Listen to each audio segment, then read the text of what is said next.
All right, it's Hot 97. TT Torrez. K. Michelle is in the building. Hello. Hi, to K. Michelle Takeover. Hello. And your album is out today. Yes, it is. First of all, let me just say, it's been so long since you and I seen each other. I know. Long story short, when I was pregnant with my son, K. Michelle was like my first celebrity guest to take over my radio show and do my whole entire midday show. Yes. Remember that? When I just had the baby. How is the baby? The baby is not a baby, Not a baby? anymore. Guess how old he is now? How old? 9. Oh my God, mine is 16. Chase, he's right? bad. Bad? Yeah. What do you mean bad? He's going through teenage stuff, teenage you know. years. He's respectful. You know, he's a good kid. He's just going through some things. Yeah. 16 and I swear 15 through 17 is the most awkward years. Yes. But when they start to turn like 17, 18 and they want to drive and they need money, that's when they come back around. Yeah, he was about to drive and then he got into some trouble. So now he won't be driving until 12th grade. It's not happening. What grade is he in now? 11th. Oh, he's almost there though. He was about to drive. I bought him a car for his birthday, everything. And like the week before, his license needed like 10 days for it to be valid. And like the week before, he got in trouble. So now he can hang it up. I know you on the road a lot. So is it difficult for you to discipline when you're working so much? Yeah, but I can do it now. I got it. I got it down packed. And I spend more time now back and forth in Memphis than like anything. So he has to really deal. Yeah. He has to deal with you. There's no mommies on the road. No, none of that. Yeah, he has to deal in it now. Yeah, I remember like when we first started in the game. Well, you've been in the game for a really, really long time. But when your first big record really popped off on the radio, I remember us talking back then about, because I was a new mommy and I was asking you a lot about like how it is to juggle the music business and being a mom. And I was so terrified because people say your career is over. And No. I just remember like not telling nobody I was pregnant until I was like maybe almost 6 months into my pregnancy when I just really couldn't hide it anymore. And that was bad. You had to do that. Right? But because, you're so afraid, like, they tell you your career is over. They always say that. Even though my ass was spreading like crazy and people assumed. But then you have the baby, right? And then you go through the whole mommy, leaving the baby thing and missing out on so much because you got to work and you're on the road. And you know what I mean? I just remember you always giving me advice like, that will always be your baby girl. He don't know his mama. You know what I'm saying? You'll be fine. Yeah, and look. And then it's fine. And then it's fine. And it's all good. And did I read that you have 2 babies, right? Well, I have 2 babies coming. Yeah. I have 1 embryo right now. I have 1 more round of IVF, but whichever girl or boy, I wanted 2 girls. I have a boy embryo. Whatever I get from this cycle, I'm just going to put 2 in March, and I'm going to finally do it in March. So the babies are on the way. No, they're going into surrogate in March. In March? Wow. So I'm kind of like trying to prepare mentally and get everything together right now for that whole situation. So it's almost like, do you consider is it like a baby mom's? Like you have a baby? Like how does that work? How does that relationship work? I don't really want a relationship. That's really, I don't think I can handle that and deal in that right now. So for me, it's more of a thing. I just want to get the doctor's reports, make sure everything's okay. I think that's the best way, though. Yeah, I don't want to go. I can't handle it. Yeah. I can't. And then you watch so many movies, like, where the surrogate runs off and goes crazy and then wants to be the stalks family you and like all type of stuff. So that's a scary thing. Yeah. And that's why, I had picked someone that I knew. Yeah. And that was the worst. I think for situations like this, it's better to not know the person. Yeah. And they have their own family. Yeah. Like a lot of people, the women there like might need to open up businesses or one girl was a nurse and she's married and they just needed the money. Yeah. Situations like that where they don't want your child. Yeah. Is what I'm looking at. So did you go through like an agency? Yes. Actually, we just got an agency list yesterday. So I have to, when I slow down after today on a plane, I get to like look through all the people. Wow. And make a decision. Yeah. Wow, you really going through with this, huh? Mm-hmm. So you ready to like change diapers? No. But you're gonna have to wake up in the middle of the night. No, but I am. And you trying to do twins, right? Yeah, because I don't want to do it no more. Girl, you know how much work that's gonna be? I'm ready. Like it's like I feel like it's so much in life. Family is so important. Mm-hmm. Like through being like sick these past years, I think it's been just so important. Family. Yeah. So I want to expand my family, and I know it's not going to be easy, but nothing is ever really easy, you know? Yeah. So I'm not ready for that part, but I know that part is coming. But it's much easier now, though, right? Because we're older. Like, if I decide to have a second baby now, I think I'll be more prepared mentally, right? Yeah. But we can handle certain things. Like, we're not freaking out, and it's not our first time around. Like, we're not freaking out over an ear infection. Oh, my God, why is he coughing like that? I probably still a freak out. Because when I, like, babysit, maybe because it's other people's kids, when I'm babysitting, I'm like, everybody's, like, babysitter, like, you know, Tank's daughter's my godchild, like all of that. I freak out. Any cough, you freak out. I'm freaking out. And it's such a gap between Chase and the new babies, right? Yep. That's going to be like what, 16, 17 years? He'll be 17. Wow. Yeah. But I guess it's exciting. It's like just doing it all over again. It's exciting. I mean, it's like it'll be completely new. My life will completely change. Yeah. So are you still engaged to the doctor? Yeah, we're together. It's difficult. Yeah. It's difficult. He's been texting back and forth. Now he said, you just accidentally called me. And I'm like, oh my God, what did I say? You know, I tell him what I said on that accidental call. But we dealing with that, trying to figure out like just marriage, if that's for me. But I do know I want him to be the father of my kids. I do know that I love his background, his family. You know, so regardless, we've decided to just, you know, have these babies. Yeah. I think sometimes, too, like, someone can be a really good dad, but a really shitty boyfriend or a really shitty husband. Yeah, and I'm trying to figure that out. Like, we've had, like, a lot of issues and things like that that we're working through. And it's coming together, but I want to make sure these kids, they don't have nothing to do with that. Yeah. Yeah. So that's why we keep this open conversation, and he doesn't have any kids. Yeah.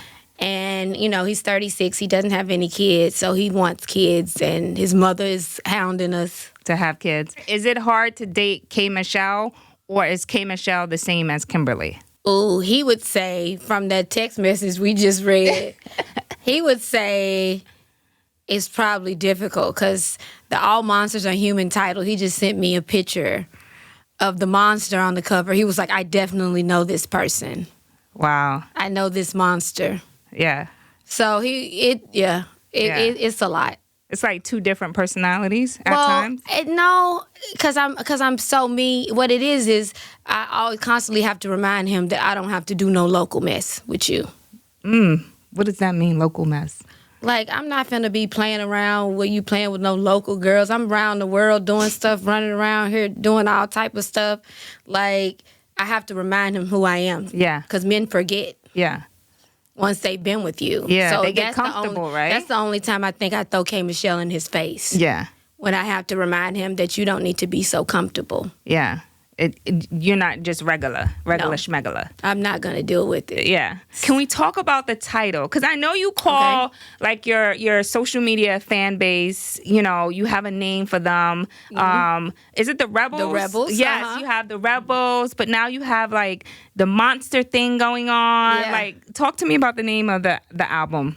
The album is called All Monsters Are Human because I've just felt like we all play different roles, like in different people's lives, you know? To some people, you're like the sweetest TT, you know? But to other people, you are maybe a monster, or maybe a villain. Bitch, or bitch to them, you know? So we take on all these faces in different roles and characters in different people's lives. So it's very unfair to try to box someone and say this person's a bad person. Yeah, I always say that, though. You know, I always say somebody may treat you differently than they treated the other person. So Absolutely. You really need to get to know that person before you can say, oh, I don't like her.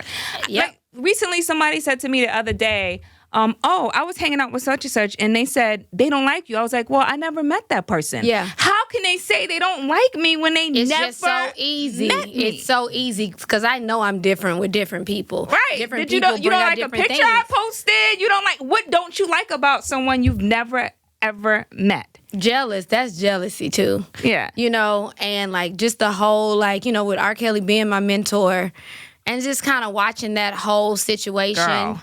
and knowing too much about the situation. You know, I live with R. You know. Yeah, I know the story. Like, so...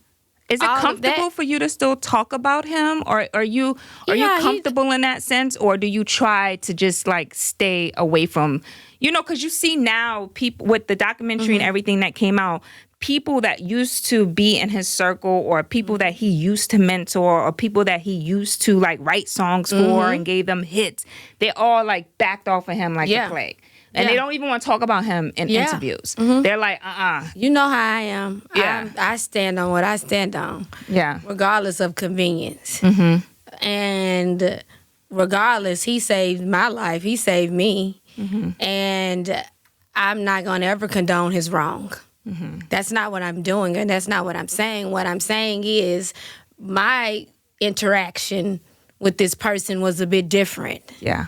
And what he did for me, I will never forgive. Not forget. I mean, forget what he did, you know. And he helped me. He helped me with my music, you know. Yeah. He was hard on me about recording. That's what the extent of the control that I dealt with. It was being stuck in the studio. Yeah, but it goes back to your title of your album, right? Yep. And back to you saying, like, people will treat this person differently than what he treat that person. But it is also, too, what you allow, right? Yeah, I think he probably like, this little girl crazy.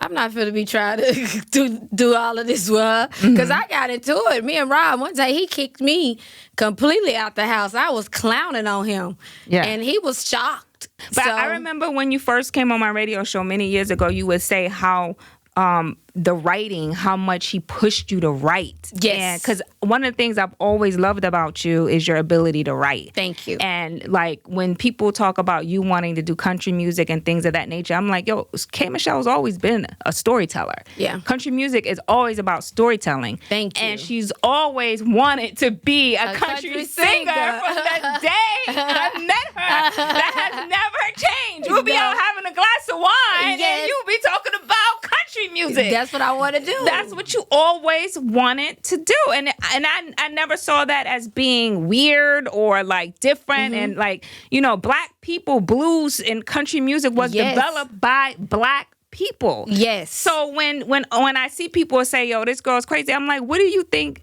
country music came from? It came from the blues. It came from black folks. It came from us. Yes. It was our music. It was. We have to educate our people, you know, on what that music is. And the fact that there's no black women charting in that genre is just the biggest slap in the face to our culture. And instead of thinking things are weird, at some point, like I picked up the phone and it was Billy Ray Cyrus. I just talked to him. And, you know, he's very supportive. I'm recording my album on his farm. Wow.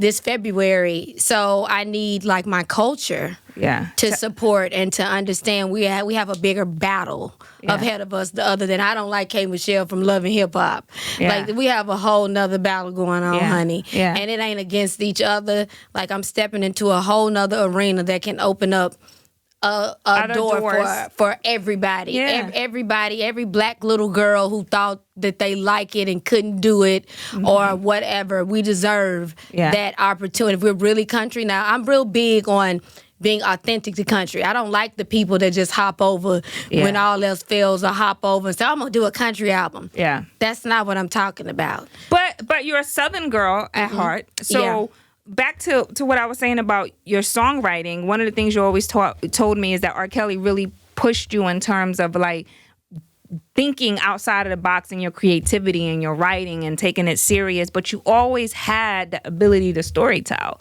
Like that's something I felt like was always organic to who you are as a person, if people really knew you for who you really are. You know what I mean? They would know like that's not too far-fetched. Yeah, like this is like from paying for school through, through yodeling, through like making Nashville star, like the Country Music American Idol, all of that type of stuff. This is what I've been doing, and I've just always been told no. Yeah. So I'm finally just doing what I want to do. They can't keep doing that. Yeah. Yeah.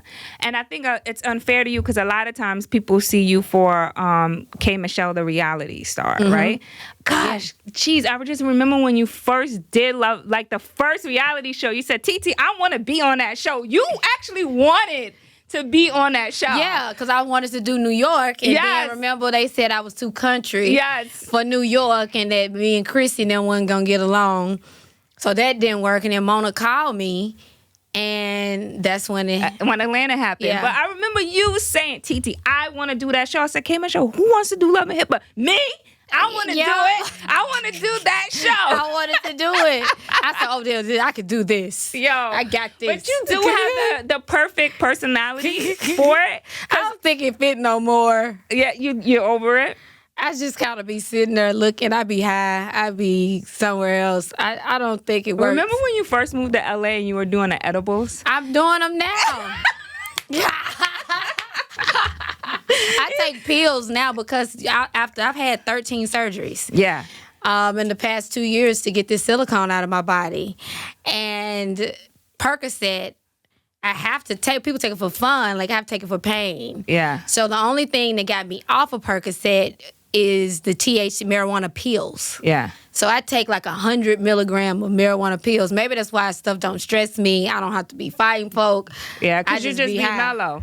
Yeah, I'm chilling. Yeah, because you mellow as hell right now, and I got to get used to it. Yeah. I'm like, damn, she mellow as hell right now. I'm just chilling. I be just chilling. So Percocet is such a lot of people get addicted to that. I don't know if I was addicted. I really was in pain. Uh-huh. Like they had me back on it now because of my last surgery was 5 months ago, like 6 months ago. So I'm back on it, but I'm slowly breaking back off of it. Do you think with the THC? Do you think hip hop had a lot to do with these girls wanting to get their bodies done? Absolutely. And I remember early on when it was starting to become a really big trend because rap artists were putting these girls in these videos, and a lot of these girls will go uptown in the Bronx and get these illegal injections in their butt because they couldn't afford the fat transfer or whatever. Absolutely. And then they would go to DR or they would go to these other countries and do it. And a lot of the girls would go to these different countries too because they would take more fat out of their body. Yep.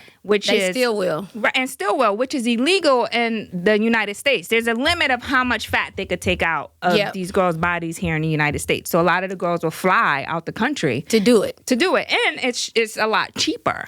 Way cheaper. But the thing is, to get it out now, to do it right, you have girls like, oh, I got it out. No, you did not get that out. Like, you have to get it out. You're going to still have those symptoms. But what is it, though? I thought it was they're just taking fat from other parts of your body and putting it into your butt. Sometimes fat can reject. Sometimes your fat can reject. It's a huge celebrity whose fat rejected. And we had the same doctor. But no, they're using its actual silicone. They're calling it hydrogel.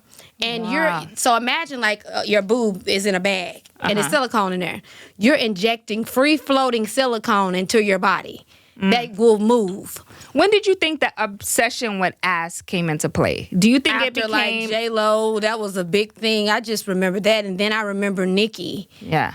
And then after Nicki, it seemed like it just went crazy. Yeah, it just went crazy because I know when I got my deal. My first deal, like when I did that, it was the Nickies were out, and I wanted to go to the same guy that did them and everybody. Yeah, because I remember when you came in the game. That's exactly correct. When you had when you first had the Atlantic deal, and I remember when I first met you, I was like, wow, your body was just so picture perfect. You had like the tiny waist and the Coca-Cola body, and I guess I didn't think of the danger or the risk that you would suffer from it years down the line. I didn't either because I was told it was hydrogel. I wasn't told it was silicone. I didn't have no symptoms until 6 years later. And what were the symptoms? I woke up one morning, my legs gave out. I couldn't walk. Wow. Like, they just went out. I just dropped to the ground. Wow. And I was like, yo, and my vision was blurry. And I was like, did I have a stroke? Like, what is going on? So rushed, called the ambulance. Nothing was wrong because it doesn't show up. Mm-hmm. Like, they told me I had lupus. Then the lupus panel came back. Well, no. At first it said lupus, and it came back. A full panel said no lupus. And so the MRI showed that the shot, you can look and see where it's black. Wow. So everybody with those shots, the inside of your butt, you can see it on the MRI because it's black. So what's the difference between the injections versus the fat transfer? Is there no difference between the two? It's a big difference. The injections are illegal substances that are not supposed to be there. Like, you're not supposed to put free-floating silicone in your body. They're not implants. That's where people get it twisted. They think that it's like a bag. No, imagine somebody having a tube of silicone going in you and just letting it off. Wow. And doctors were doing that. Doctors don't do it. This is from a guy. The celebrities are even using a guy, and he comes to you, flying me into your hotel room. Wow. You fly me in and he does it there. There was no doctors. So it's illegal for doctors to do that? Yeah, they can't even do that here. Wow. No, they can't even do it. So the girls that we saw that were getting them done in the Bronx, like, because, you know, girls legal. died. Yeah, and the girl got arrested because girls, I mean, a lot of the bartenders here in New York was all going to the girl. All of them got it. Yeah, and all of them walking around here with colds. They gonna keep a cold every day. Wow. They runny noses, colds, everything that lasts forever. They hives, like, you know, just little stuff that you wouldn't equate. It's a lot of stuff that comes with it, and you don't really know. I remember my hairdresser telling me one time that she had got it done, and I was like, where did you get it done? She's like, oh, the Spanish lady in Harlem did it for me. And I'm like, girl, you not afraid to die all because you want a fat ass? You can die, and it happens often. The surgeries are hectic. You know, I have a new show on Lifetime that I'm producing. Yeah. And with Jesse Collins. And it is getting the silicone out because to do it right, it cost me upward of $300,000 because insurance doesn't cover it. Wow. So you can go spend $5,000 on it, but to get it out, it can cost you about $3,000 to get it out. So, were you insecure about your body? I had a big ass. No, because I was gonna say, I like, just you wanted always had a shapely body. So God has really humbled me. Has really given me because I already was curvy. Yeah. So I just wanted some more. So that's why I didn't have hips. So that's really where a lot of the cuts and dents and holes come from my hips because that's where I was really injected the most. Not really kind of like the butt. Yeah. So when did you start doing that? Was it when I was pregnant with Matthew? Was that like, because when I had the baby, I felt like you had the normal body. It started, I did it for the first time. I think I did like twice. The first time I did it was when my deal with Jive, with the whole like Memphis thing. And then at the hips, I did it actually here in New York. I flew the guy from Atlanta to New York and did it around Atlantic time, those hips. Because I remember you gave me the exclusive interview. I did your exclusive interview when you first talked about the myth hits thing. You sat down and you sat with me. And that interview went really big viral. And I remember afterwards I called you because he wanted to come on the show. And I said, Kay, out of respect for you, I don't really want to have him on the show because our friendship was more important. You said, TT, it's okay. Do your job. And I had him on the show. And I feel like your body and that transition was still kind of normal. And then I saw kind of the transition after that big hit. Like, was it the pressure of like, now I got to look more glamorous? Now the pressure is on me. Now people, like, when they see me, they expect this Hollywood I wanted glam. It to be perfect. I wanted hips. I wanted the hips to come out and all of that. Like, I that's what I wanted. And that was like the worst. Out of all of the mistakes I might have made, that was the worst decision in my entire life because I still have 2 surgeries to go. So who's helping you through that transition? Like, who's that person that you lean on? So nobody. So do these operations that up and down with your mental? Because I'm sure it's a lot on your body. My significant other, my mother, you know, like your mother and family like that. But I'm a real, I'll say it to help women and but when I go home, I know that's private, but I'm private in home. Like, with things like that. So I really didn't want anybody to have to see me like that. But it was a lot of people in the industry that I was shocked that sent just flowers and like people that I've not even met, you know, that I didn't even know knew me or anything like that. I got a lot of flowers and support and cards. Because you're so vulnerable in that moment, right? Because it's hard to even take a shower. Oh, you couldn't do gotta, anything. Like, help you wash and... You couldn't do anything. I had a nurse, like a day-to-day nurse that was there. Yeah. So that, for me, I needed that. So for them to tell me that I just had an MRI, what day was that? Monday? MRI Monday.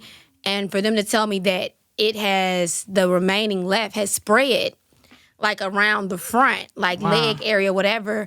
I could have just flipped out. I was just like, okay, so what are you saying? We have to do this? He's like, it's going to be at least 2. You got at least 2 more, and that's going to be 6 weeks down. So I'm preparing in April. To do it, to get it out. To be down for 6 weeks again so I can get this over with. So now you're helping young women, educating them on the process, educating them on how it can really harm your body, number one. Yes. So trying to look like these hip-hop videos, trying to get more tips at the club. And then if they just wait a little bit, they're coming up with all type of new things. Like they even have a faux fat now that they're doing so that you don't have to do that. Like if you don't have any fat, just wait about a year or so. That product will be out for you after this. And now they even have it where they can take the fat from dead people. Oh, that's what they wanted to do to me because you don't grow that tissue back once it's cut. So either I'm gonna have to put I don't want nobody's soul in my body. That's what I said. But that's what I said. They was like, Kay, if you want it super round, you're gonna have to do an implant because you're never gonna get that tissue back. But you look good though. Your butt looks good. Like no, you got to see it under here. Like I have like dents like from the cuts. Yeah. I haven't had like my full reconstruction yet. So they were preparing for reconstruction, what it would take. So these big holes, like I have one side was worse than the other. And it's no joke. It's not worth it. So they can take some dead people fat, put it in your body, you ain't doing that and it'll grow back on its own. What if that dead person had all types of crazy mental issues? But that's what I said. I was like, what if they was like a Chucky doll? Yes, we're gonna be walking around here with somebody else's spirits all in you. But it's ways. That's what I'm saying. Yeah, it is ways. And also too, stop taking the cheap way out. That is not the way to go. Stop. Not the way to go. If you can't afford it, then don't do it. That's like that Gucci bag you get off Canal Street. Honey, it's gonna rip eventually. If you can't afford the good thing, thank you. Do not buy it. You just don't do it. Well, listen, I love when you always come by and chit chat with me. It's been so long. I mean, I'm so proud of you. You're still in the game. I'm proud of you too, baby. Girl, we are still in the game over 10 years and later. You are glowing. You look gorgeous, friend. Thank you. You look gorgeous. Thank you. So you're in Miami, living in Miami now? Yes, I'm in Miami. I'll be there in between Nashville. Oh my goodness. How's Miami life? I'm new to it. I haven't got to like love it. I've been on the road. So I'm so excited to get back this weekend. That's my dream life. I want to do winters in Miami and summers in New York. But Hot 97 will never allow me to do that. But I would love well, you can come to do stay that. with me when you come. Just let me know. Yes, I'm coming soon. No Love and Hip Hop Miami for you though. I don't think that's happening. I don't. I got another TV show with GRB. It's a country show. Okay. That it's just my show. Okay. Shows me doing the country album, and this Lifetime show is going to take up a lot of time. You love TV though. I do. Like I was just telling them over there, they was like, "Why would you should just act." Like I love reality. It's like being a drug dealer. Yeah. It's like the quickest one. Like I said, my ultimate goal in reality is to do Housewives one day. You can do it though.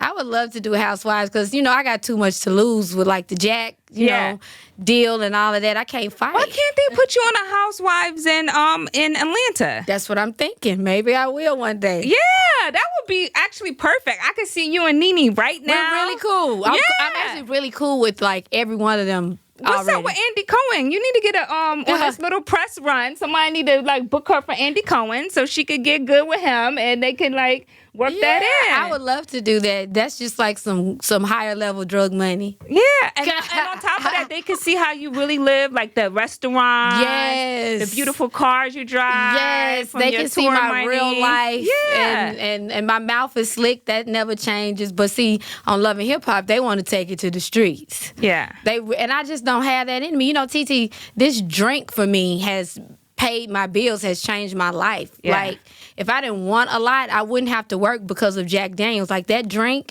is in 14,000 stores, and I get paid off for every case sold. Oh, so yeah, you can't be out here doing that. No, and I'm the only black ever endorsed by Jack Daniels. They've only had 4 endorsements their whole time. It's been Frank Sinatra, the Dave Matthews Band, Eric Church. I love Eric Church. Can you take me to an Eric Church concert? I can. Are you friends with him? No, I don't know him, but they we're all doing promo and stuff. Shout out to Charlie. He's our GM. He's like the head of the country music board. Oh, hi, Charlie. And I've been asking him. Matter of fact, we have to introduce her to Charlie because she's like that. He's like in that country world. He's like a big deal. Oh, and I need to meet Charlie. I've been begging him to take me to see him, and he thinks I'm joking. I definitely see for real. I reach out to Jack and see because they have him playing and stuff like in Ireland, like at their castle, like things like that. So I'll let you know when they have another big event. You have to. I know we gotta go, but the funny thing is, I fell in love with him when I first started in radio. Our hip hop station used to be next to a country station, and you would hear the music. I would hear the music, but he like a hip hop artist. How he act? Yeah, for real. Well, listen, I love you, girl. Congratulations on everything. I wish we had more time with you because we would just be talking and talking and talking. It's Trends. It's TT K Michelle Takeover on Hot 97. Give it up, everybody. Woo-hoo.